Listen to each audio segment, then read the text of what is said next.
the most dangerous American warship of WW2. At 10:30 hours on October 30th, 1942, Lieutenant Commander Hershel Albert Smith stood on the damaged flight deck of USS Enterprise at Noumea, New Caledonia, watching 75 Seabees weld steel plates over bomb craters that should have sunk his ship 4 days earlier. The carrier was Enterprise CV-6, 25,000 tons, 824 feet long, the most decorated warship America would ever put to sea. She had just survived the Battle of Santa Cruz with 2 direct bomb hits, 75 wounded, and 44 dead. Her forward elevator was jammed. Her hull had a massive bulge on the starboard side. One fuel tank was still leaking. By every regulation in the Navy, she needed months in a shipyard. But there were no other carriers left. Lexington was gone, sunk at Coral Sea. Yorktown was gone, destroyed at Midway. Wasp was gone, torpedoed 2 months ago. Hornet had just been sunk at Santa Cruz 4 days earlier. Saratoga was in Pearl Harbor under repair from torpedo damage. Enterprise was the only operational American carrier in the entire Pacific Ocean, the only one standing between the Japanese Navy and total control of the Solomon Islands. Japanese intelligence knew this. They had declared Enterprise sunk 3 separate times in the past 10 months. First after the Battle of the Eastern Solomons in August, then after Santa Cruz in October. Each time, American propaganda countered the claims. Each time, Enterprise appeared again in battle, broken but fighting. The Japanese began calling her something else, the Gray Ghost, the ship that refused to die. Smith had been Enterprise's damage control officer since April 1942. He was Naval Academy class of 1922 from Michigan. He had been trained as a line officer, qualified to command ships, but his expertise was damage control. He understood how ships were built, where they were strong, where they were weak, how damage propagated through a vessel, how to stop it. Smith knew every frame, every bulkhead, every watertight door, every fire main, every pump, every electrical junction, every ventilation trunk on Enterprise. He had walked every compartment, crawled through every void space, traced every system. When damage occurred, he did not need blueprints. He could visualize in his mind exactly what was broken, exactly what was threatened, exactly what needed to be done. His damage control teams were trained to a level few other ships could match. Every man knew his role. Every team knew their equipment. They drilled constantly, fire drills, flooding drills, bomb damage drills. They drilled in daylight, in darkness, in rough seas, in calm seas. They drilled until muscle memory took over, until they could work without thinking, until chaos became routine. When the first bomb hit Enterprise at Eastern Solomons in August, Smith was on the bridge. He felt the explosion, saw smoke boiling up from the flight deck. He did not wait for damage reports. He ran down ladders through passageways filled with smoke toward the damage. His teams were already there, hoses spraying foam, men carrying the wounded, sailors throwing burning debris overboard. Smith assessed the situation in seconds. The bomb had penetrated 3 decks. Fires were spreading aft. Electrical power was out to half the ship. He gave orders: contain the fire here, shore up this bulkhead, reroute power through these circuits, pump water from these compartments. The teams executed. The fires were contained. The ship survived.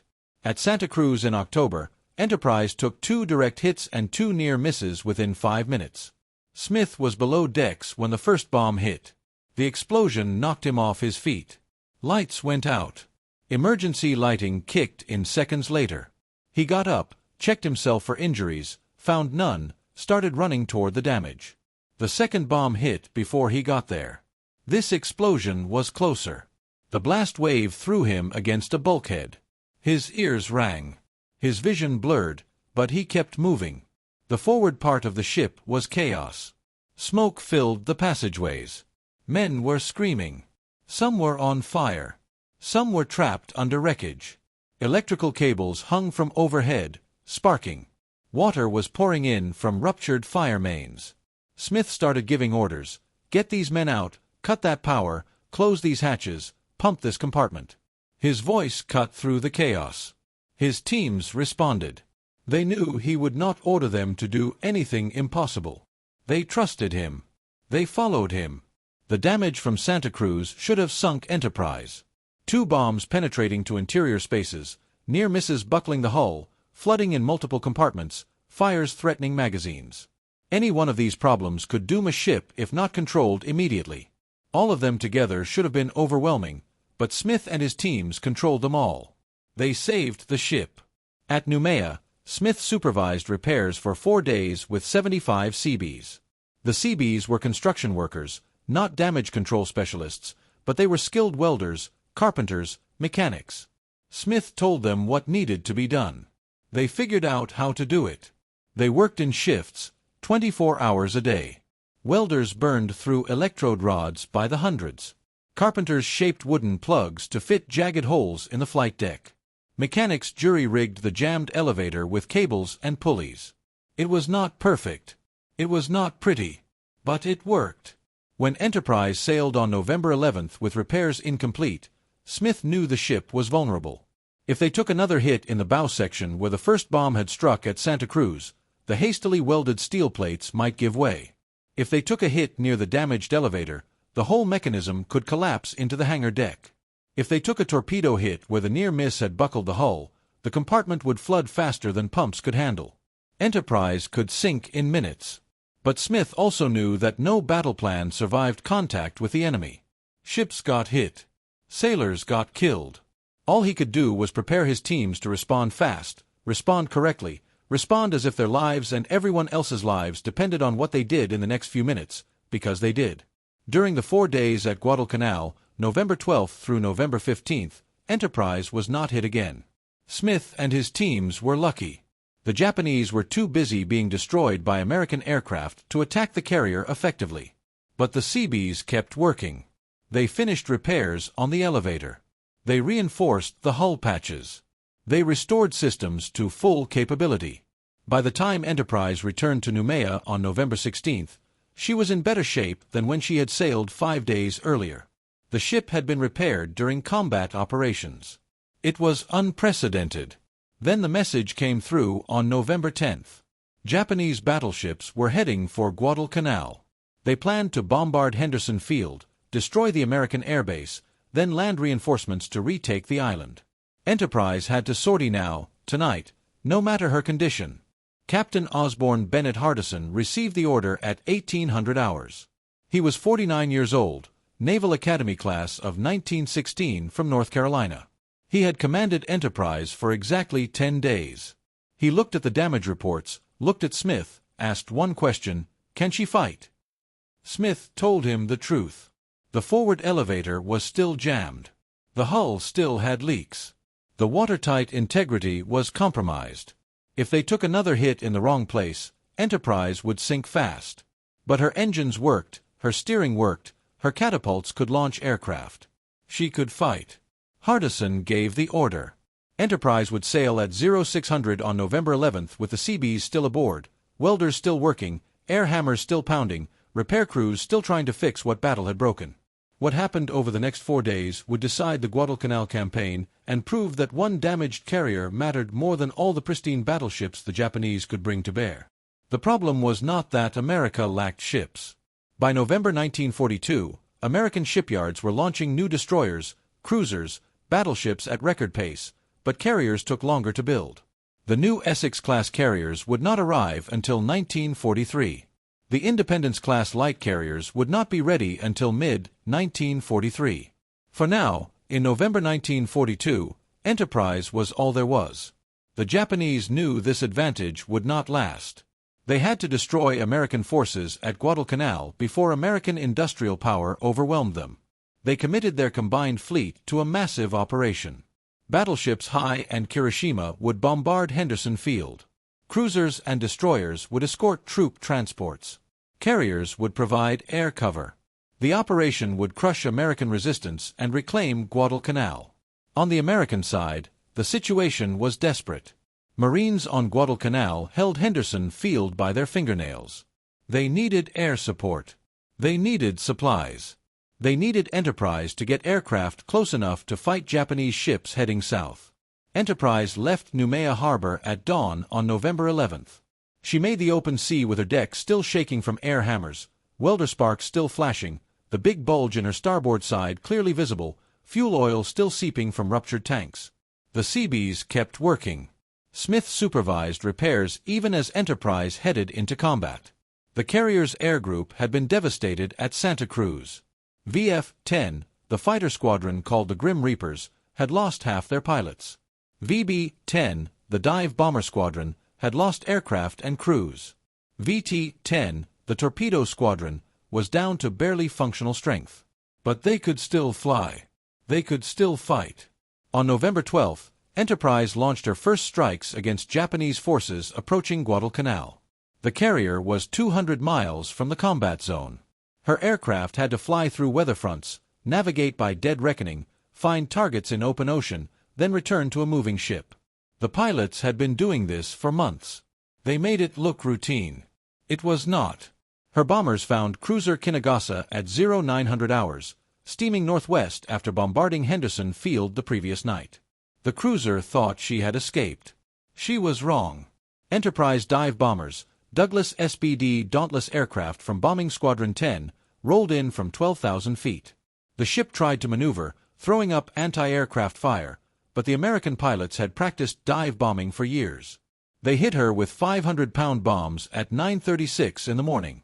The first bomb hit the 13mm machine gun mount in front of the bridge. The explosion started a fire in the forward gasoline storage area. Captain Sawa and his executive officer died instantly. The ship began listing to port. Near misses caused additional flooding. A second wave of bombers arrived. More hits knocked out the cruiser's engines and rudder. Without propulsion or steering, Kinagasa was doomed. She capsized and sank at 1,345 hours. 511 of her crew went down with her. Enterprise aircraft returned to the carrier. The pilots reported the kill. They refueled and rearmed. They ate cold sandwiches in the ready room. They waited for the next mission. Some of them were 19 years old. Some had been in combat for 9 months. All of them knew that more targets were coming. That night, November 12th into November 13th, American cruisers and destroyers fought a desperate surface battle against Japanese battleship Hai and her escorts. The action started just after 01:30 hours. The two forces encountered each other at point-blank range in darkness. Searchlights snapped on. Guns opened fire. The range was so close that some shells passed through ships without exploding because the fuses had not armed. Hai was a Congo-class battleship, 14,000 tons, 8 14-inch guns, heavily armored. She should have destroyed the American force, but the night action was chaos.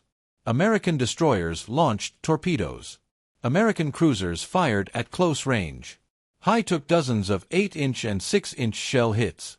Her steering was damaged. Her forward turrets were knocked out.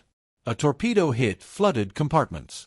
By dawn, she was crippled, unable to make more than 8 knots, circling northwest of Savo Island. The Japanese should have scuttled her then, should have abandoned ship and let her sink, but they tried to save her. Destroyers stood by, ready to take off the crew. Tugs were dispatched from the Shortland Islands. They thought they had time. They were wrong. November 13th at dawn, Enterprise aircraft found Hai at 0615, limping north at 8 knots, trailing oil, listing 5 degrees to starboard, trying to reach safety before American bombers could finish her. The battleship was 30 miles northwest of Savo Island. Her escorts, 3 destroyers, were still with her, but they could not protect her from what was coming. Enterprise launched the first strike at 0630. 6 F-4F Wildcat fighters for combat air patrol. 9 SBD Dauntless dive bombers loaded with 1,000-pound bombs. 6 TBF Avenger torpedo planes carrying Mark 13 torpedoes. They found Hai at 0720. The dive bombers went in first from 10,000 feet. The battleship maneuvered sluggishly, her steering still damaged from the night battle. The bombs hit. One struck near the forward turret. Another hit midship. Fires started. The torpedo planes attacked from low altitude, skimming the water at 200 feet, dropping torpedoes at 1,500 yards. The battleship's anti-aircraft guns fired desperately. Tracers filled the air. One Avenger was hit, crashed into the sea, but the other torpedoes ran true. At least 2 hit the battleship's port side. Underwater explosions opened the hull to the sea. Then Marine aircraft arrived from Henderson Field. More dive bombers, more torpedo planes. They attacked in waves. Then Army B-17 bombers from Espiritu Santo joined the attack, dropping bombs from 20,000 feet. The bombers could not aim precisely from that altitude, but with enough bombs, some would hit, and they did. Wave after wave of attacks continued through the morning and afternoon. Enterprise launched a second strike at 0900. A third strike at 1100. Marine squadrons from Henderson kept rotating through. Army bombers kept coming. The Japanese tried to provide air cover. Zero fighters flew combat air patrol over High, but there were too many American aircraft. The Japanese fighters were outnumbered, overwhelmed. By 1400 hours, High had taken an estimated 5 to 8 torpedo hits and 7 to 8 bomb hits. Her hull was breached in multiple locations. Water flooded the lower decks faster than pumps could handle. Fires burned out of control. The captain gave the order to abandon ship. Destroyers came alongside, took off survivors. At 18:15 hours, as the sun set on November 13th, the Japanese scuttled High with demolition charges. She sank in the evening darkness. 838 of her crew died. But the battle was not over. More Japanese ships were coming.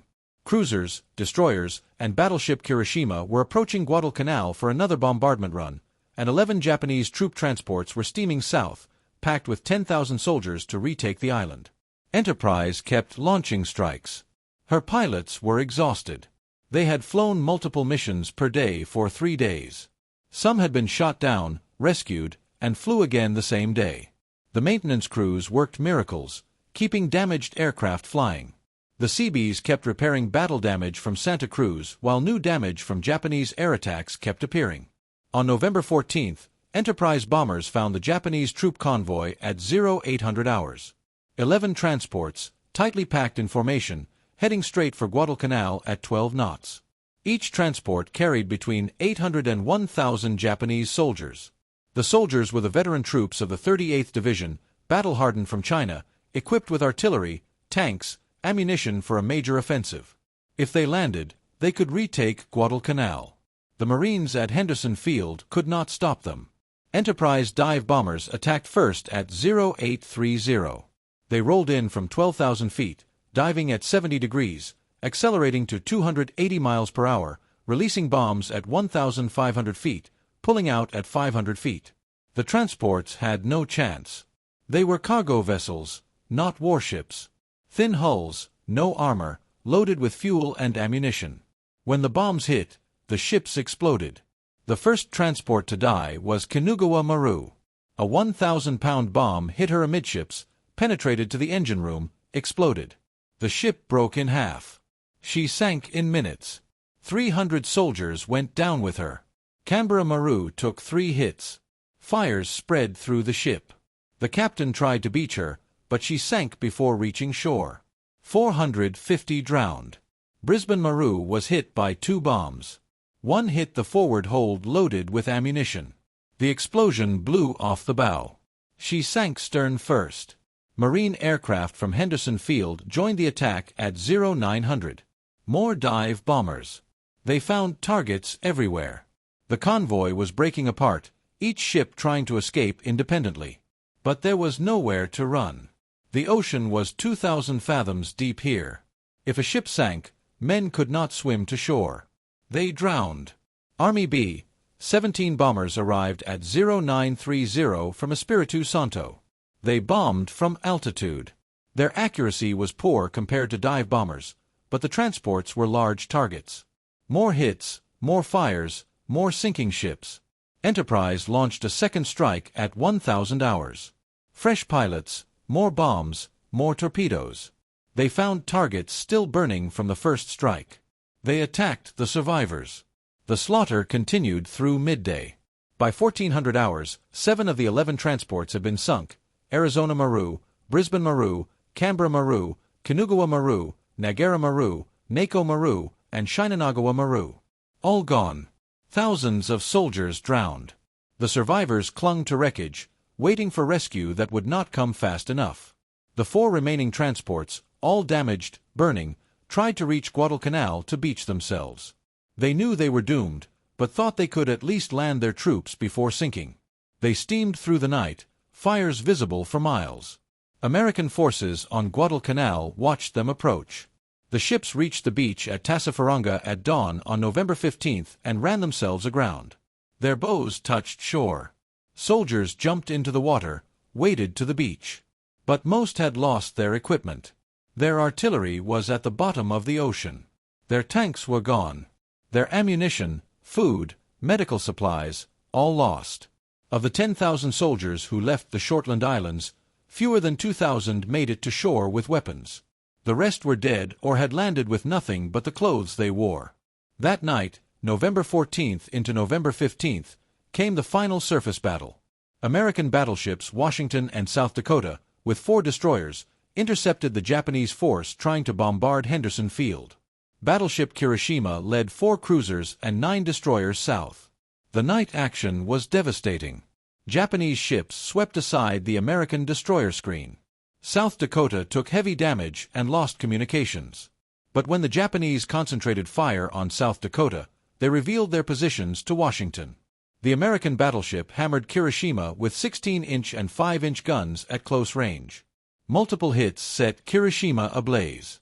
The Japanese scuttled her after midnight. The second Japanese battleship lost in 3 days. When dawn broke on November 15th, the naval battle of Guadalcanal was over. The Japanese had lost 2 battleships, 1 heavy cruiser, 3 destroyers, and 7 troop transports. The Americans had lost 2 light cruisers and 7 destroyers. But Henderson Field was secure. The Marines would hold Guadalcanal. And Enterprise had been there for all of it. Captain Hardison sent a message to Navy Department on November 16th. The emergency repairs accomplished by the skillful, well-trained, and enthusiastically energetic force have placed this vessel in condition for further action against the enemy. He was talking about Smith and the Seabees, the men who kept Enterprise fighting when she should have been in a shipyard. Vice Admiral William Halsey, Commander South Pacific Area, sent a dispatch directly to the Seabee detachment. Your commander wishes to express to you and the men of the construction battalion serving under you his appreciation for the services rendered by you in effecting emergency repairs during action against the enemy. The repairs were completed by these men with speed and efficiency. I hereby commend them for their willingness, zeal, and capability. But the real story was what those 4 days meant. 1 damaged carrier, kept operational by a damage control officer and 75 construction workers, had helped sink 2 battleships, 1 cruiser, and 7 transports. Had helped save Guadalcanal. Had helped turn the Pacific War. The Japanese never attempted another major offensive at Guadalcanal after November 1942. They evacuated their remaining troops in February 1943. The island became an American base for the rest of the war, and it all hinged on those 4 days when Enterprise fought while still under repair. This was not the first time Enterprise had defied death. She had been scheduled to return to Pearl Harbor on December 7, 1941. Bad weather delayed her task force. She arrived December 8 to find the harbor in ruins. Her aircraft had actually flown over Pearl during the Japanese attack. 7 of her dive bombers were shot down by Japanese fighters and American friendly fire. 8 of her airmen died. 2 were wounded. Enterprise was the only American carrier to have men at Pearl Harbor during the attack. 3 days later, December 10, Enterprise aircraft found and sank Japanese submarine I-70. First American warship sunk by American forces after war was declared. Enterprise drew first blood. February 1, 1942, Enterprise Task Force raided Kwajalein, Watch, and Malalap in the Marshall Islands. Sank 3 ships, damaged 8, destroyed numerous aircraft and ground installations. Japanese bombers counterattacked. Enterprise maneuvered at high speed. All bombs missed. The carrier escaped with minor damage. April 18, 1942, Enterprise escorted Hornet on the Doolittle raid. While 16 Army B-25 bombers launched from Hornet to bomb Tokyo, Enterprise fighters flew combat air patrol and attacked Japanese picket boats that spotted the task force. The raid shocked Japan, proved their home islands were vulnerable, forced them to pull air defenses back from the front lines. June 4, 1942, Battle of Midway. Enterprise was flagship for Rear Admiral Raymond Spruance, one of the most intelligent tactical commanders in the U.S. Navy. Spruance understood that carriers were fragile, that timing was everything, that one mistake could lose the battle and possibly the war. The Japanese plan was to occupy Midway Island, draw out the American carriers, and destroy them with overwhelming force. Admiral Yamamoto commanded the combined fleet, 4 carriers in the striking force, 2 more with the occupation force, 7 battleships including his flagship Yamato, the most powerful battleship ever built. The Japanese had more ships, more aircraft, more experienced pilots. They expected an easy victory. But American intelligence had broken the Japanese naval codes. Admiral Nimitz knew the attack was coming. He positioned Enterprise, Yorktown, and Hornet northeast of Midway, hidden beyond the Japanese search radius, waiting to ambush the strike force. The battle began at 0630 when Japanese carriers launched 108 aircraft to attack Midway. The island's defenders launched everything they had to intercept: Army B-17 bombers, Marine fighters, dive bombers, torpedo planes. All attacked the Japanese carriers in uncoordinated strikes. All failed to score hits. The Japanese shot down most of the Marine aircraft. Their carriers seemed invincible. At 0705, American carriers launched their strikes. Enterprise sent 33 dive bombers, 14 torpedo planes, 10 fighters. Yorktown launched 17 dive bombers, 12 torpedo planes, 6 fighters. Hornet launched 35 dive bombers, 15 torpedo planes, 10 fighters. Over 150 American aircraft heading southwest to find 4 Japanese carriers. But coordination fell apart. The squadrons became separated. Navigation was difficult. The ocean was vast. Some squadrons flew the wrong direction and never found the enemy. Hornet's fighters and dive bombers missed the carriers entirely, ran low on fuel, had to ditch or return to the carrier. Enterprise's Torpedo Squadron, Torpedo Squadron 6, led by Lieutenant Commander Eugene Lindsay, found the Japanese carriers first at 0920. 15 torpedo bombers, Douglas TBD Devastators, slow, obsolete, vulnerable. They attacked without fighter escort, without dive bombers to split the Japanese defenses. The Zero fighters swarmed them. Japanese ships filled the sky with anti-aircraft fire. The torpedo bombers pressed their attacks at wave-top altitude, dropping torpedoes at point-blank range. 13 of the 15 were shot down. Lindsay was killed. Lieutenant Junior Grade George Gay was the only survivor from his aircraft, clinging to a seat cushion in the ocean, watching the rest of the battle unfold. Torpedo Squadron 3 from Yorktown attacked next. 12 more Devastators. 10 were shot down. Then Torpedo Squadron 8 from Hornet, 15 aircraft, 14 shot down. Of 41 torpedo planes that attacked, 35 were destroyed. 0 hits on any Japanese carrier. The torpedo attacks seemed to have accomplished nothing but waste American lives. But those torpedo attacks had drawn the Japanese combat air patrol down to sea level. The Zero fighters were chasing torpedo planes, not watching the sky above. And at that moment, at 0925, Enterprise dive bombers arrived at altitude. Lieutenant Commander Wade McCluskey commanded Bombing Squadron 6 and Scouting Squadron 6. 33 Dauntless dive bombers total. He had launched at 0706, flown southwest on the expected intercept course. At 0820, he reached the point where the Japanese carriers should have been. They were not there. McCluskey made a decision that changed the war. Instead of returning to Enterprise when his fuel ran low, he expanded his search. He flew northwest, then northeast, searching, hoping, knowing that his aircraft might not have enough fuel to return if he guessed wrong. At 0955, one of McCluskey's pilots spotted a lone Japanese destroyer steaming northeast at high speed. McCluskey recognized what it meant. The destroyer was racing to rejoin the carrier fleet. He turned to follow. 5 minutes later, at 1000 hours, he saw them. 4 Japanese carriers in formation: Akagi, Kaga, Soryu, Hiryu. Their flight decks crowded with aircraft being refueled and rearmed. Bombs and torpedoes scattered on deck. Aviation fuel hoses running. The carriers were at their most vulnerable. McCluskey did not hesitate. He split his formation.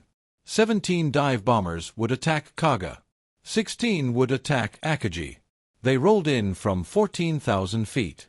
The Japanese saw them coming, but too late. Zero fighters were still at sea level, out of position. Anti-aircraft guns opened fire, but could not track dive bombers coming straight down at 300 miles per hour. The dive bombers screamed down at 70-degree angles. Pilots centered the target in their bomb sights, compensated for wind, released at 1,500 feet, pulled out at 500 feet with crushing G-forces. The bombs fell. They hit. Kaga took 4 direct hits. One bomb penetrated the flight deck, exploded in the hangar deck among rearming aircraft. The explosion set off aviation fuel and munitions. Fires spread instantly. Another bomb hit near the island, killed the captain and most of the bridge crew. More bombs hit the flight deck, starting more fires. Within minutes, Kaga was an inferno. Her crew fought the fires, but the damage was catastrophic. She burned for hours before being abandoned and scuttled. Akagi took only 1 hit, but it was enough. Lieutenant Dick Best, leading a 3-plane section, put his 1,000-pound bomb through the flight deck midship. The bomb exploded among aircraft being rearmed on the hangar deck. Secondary explosions from munitions and fuel turned the hangar into a fireball. Flames spread through the ship. Akagi's damage control could not contain it. By afternoon, the flagship of the strike force, Admiral Nagumo's carrier, was abandoned. She burned through the night and was scuttled at dawn. At the same moment McCluskey's bombers hit Akagi and Kaga, Yorktown's dive bombers attacked Soryu. 3 hits in quick succession. All 3 bombs exploded among rearming aircraft. Soryu was engulfed in flames within minutes. She sank at 7:13 that evening. In 5 minutes, 3 of the 4 Japanese carriers had been mortally wounded. But the battle was not over. Hiryu, the 4th carrier, was separated from the others and had not been attacked. At noon, Hiryu launched her remaining aircraft against the American carriers. They found Yorktown first, hit her with bombs and torpedoes. Yorktown went dead in the water. Enterprise had to finish Hiryu. At 3:30 in the afternoon, Enterprise launched 24 dive bombers. They found Hiryu at 5:05. They rolled in. 4 bombs hit, all on the flight deck. Fires started immediately. Hiryu fought to survive, but the damage was too severe. She was scuttled the next morning. 4 Japanese carriers destroyed. The cream of the Japanese carrier force, the pilots who had attacked Pearl Harbor, all gone. American losses were Yorktown and destroyer Hammond sunk by submarine. Enterprise and Hornet survived undamaged. The battle was the turning point of the Pacific War, and Enterprise dive bombers, led by McCluskey's decision to expand his search and follow one destroyer, had made the difference. August 24, 1942, Battle of the Eastern Solomons. Enterprise fought off massive Japanese air attacks while her own aircraft sank light carrier Ryujo. 3 direct bomb hits and 4 near misses hit Enterprise. 74 men killed, 95 wounded. Serious damage to the flight deck and hull, but damage control teams patched the holes. Enterprise steamed back to Pearl Harbor under her own power. Repaired in 5 weeks. Back in action by mid-October. October 26, 1942, Battle of Santa Cruz Islands. 2 more bomb hits.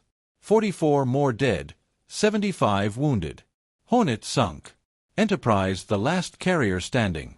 By the end of 1942, Enterprise had participated in 5 of the 6 major carrier battles in the Pacific. The only one she missed was Coral Sea, and only because she arrived too late. She had been hit by bombs 5 times, had lost nearly 200 men killed, had been declared sunk by Japanese propaganda 3 times, and she kept fighting. The nickname Gray Ghost fit perfectly. The Japanese could not understand how this ship kept appearing in battles after they claimed to have sunk her. Their intelligence reports were confused, contradictory. Some Japanese commanders thought there must be multiple ships named Enterprise. Others believed American damage control was far better than Japanese estimates suggested. The truth was both. American damage control doctrine was superior to Japanese practice. American carriers had better compartmentalization, better fire suppression systems, better trained repair crews. But Enterprise had something more. She had Smith. She had the Seabees.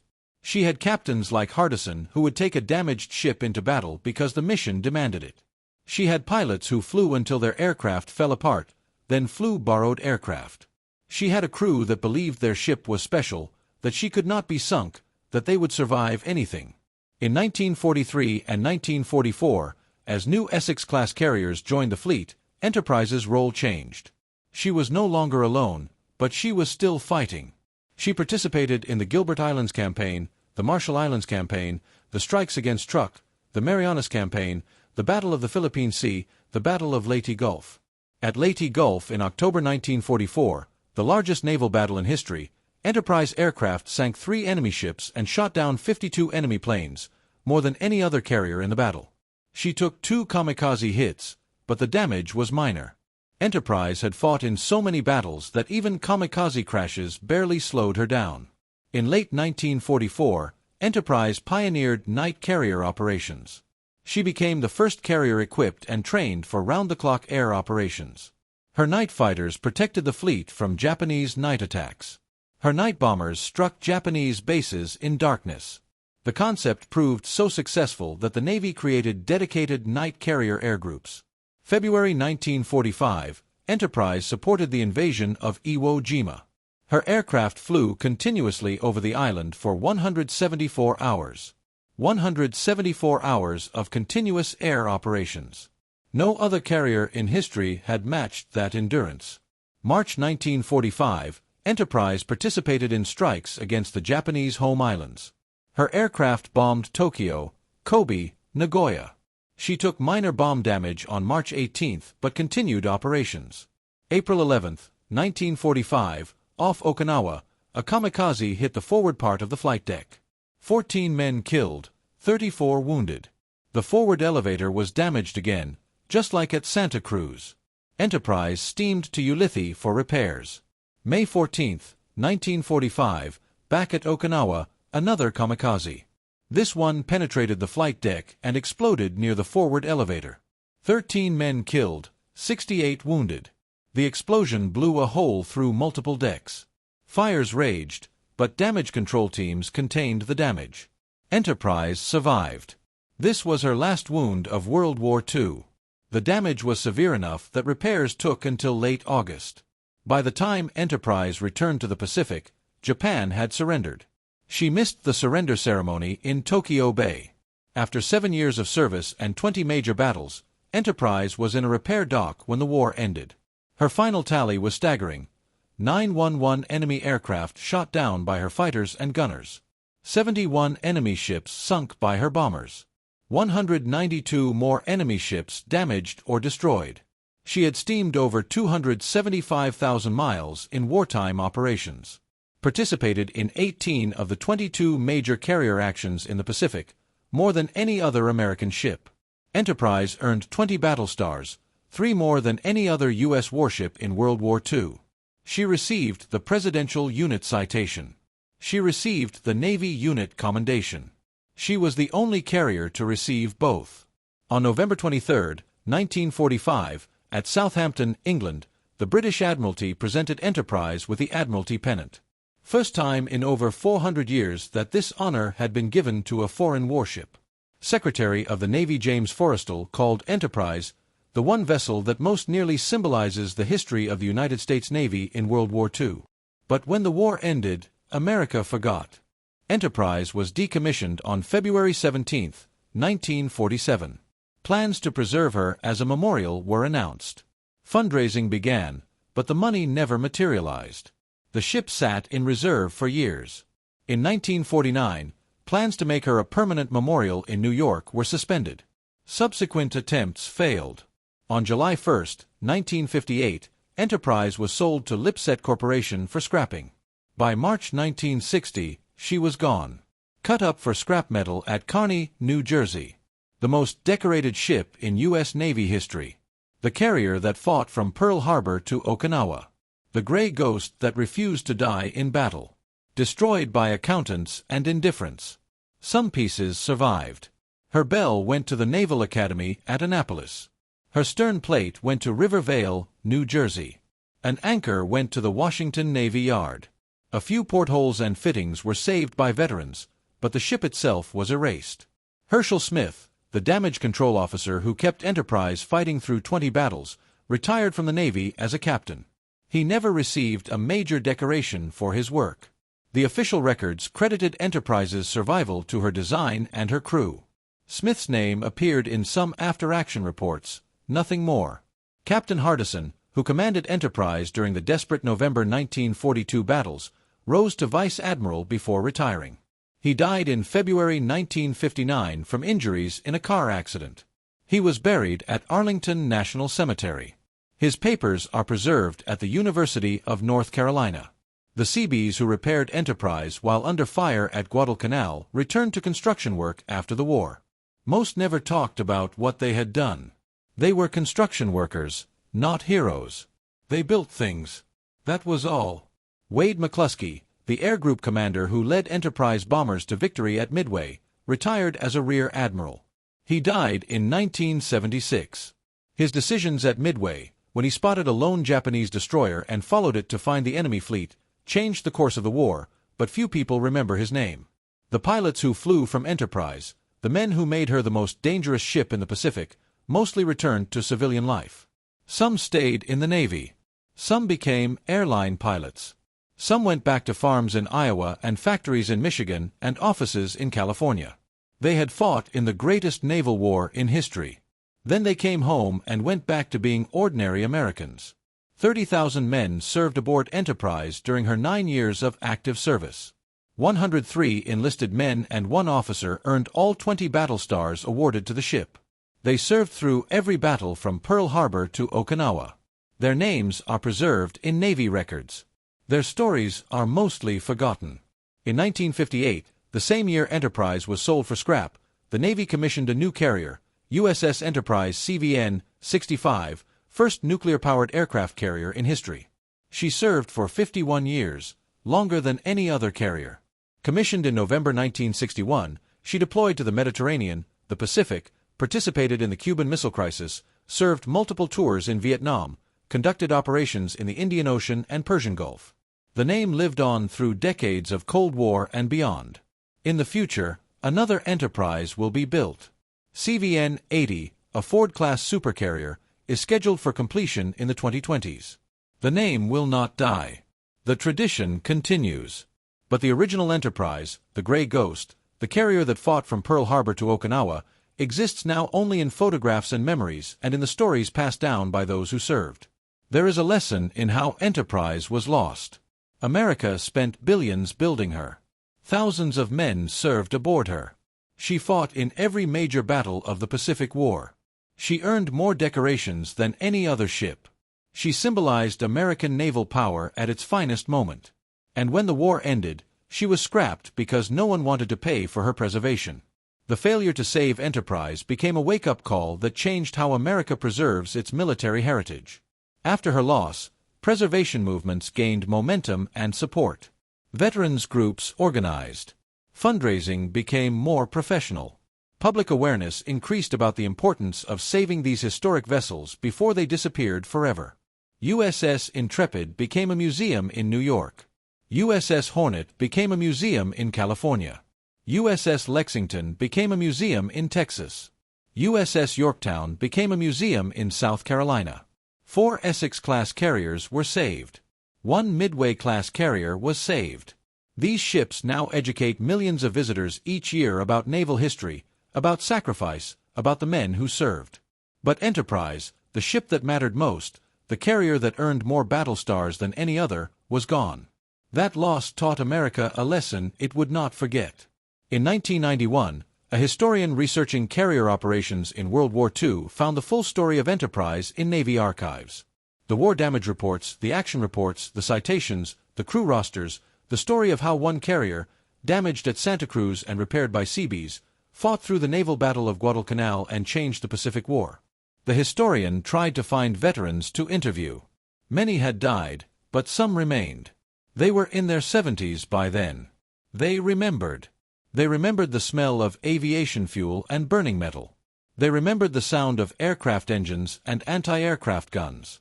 They remembered the feeling of the deck shaking under bomb impacts. They remembered their shipmates who died.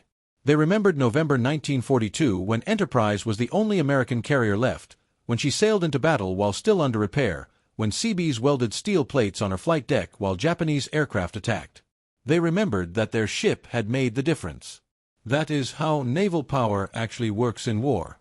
Not through the newest ships or the biggest guns, but through sailors and officers who keep damaged ships fighting. Through construction workers who repair carriers under fire.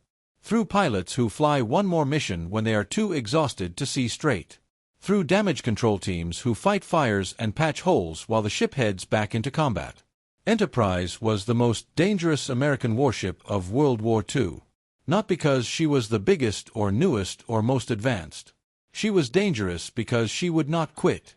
She was dangerous because her crew believed she could not be sunk. She was dangerous because every time the Japanese declared her destroyed, she appeared again. The Gray Ghost, the ship that refused to die. If you found this story as compelling as we did, please take a moment to like this video. Subscribe to stay connected with these untold histories. Leave a comment below telling us where you are watching from. Thank you for watching and thank you for keeping these stories alive.